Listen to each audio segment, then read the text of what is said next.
Maaga pa nga to at ilang oras lang yung tulog ko. Pero para sa content, o kisi-kisi agad. Kahapon nga to at branch anniversary sa work ni Mister. Nag-request nga siya na kung pwede ako daw yung magluto. Happy pa ako kasi akala ko na proud siya sa luto ko kasi masarap. Yun pala walang budget. Sus, giatay ka ngayon.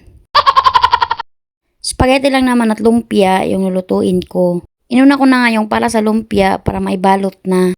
Ito yung way ko ng pagluluto ng lumpiang Shanghai. Ginigisa ko muna yung giniling, patatas at carrots para sure na luto yung laman. Tapos pinalamig ko muna para maya-maya maibalot na. Habang pinapalamig ko nga yung para sa Shanghai, gumawa muna ako ng buko salad para hindi sayang yung oras.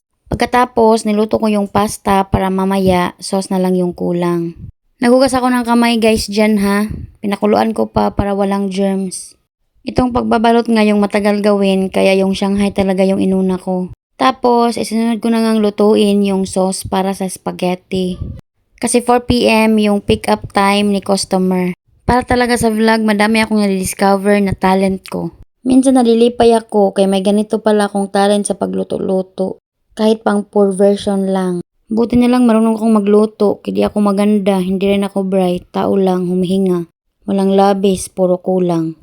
Giatay. Ito yung version ko guys ng pagluluto. Maiba-iba man tayong version. Pero yung pinaka-importante dyan yung lasa.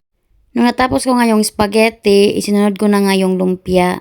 Ito yung last na niluto ko para pagdating sa opisina, crispy pa. So yun lang guys. Thank you for watching my mini vlog.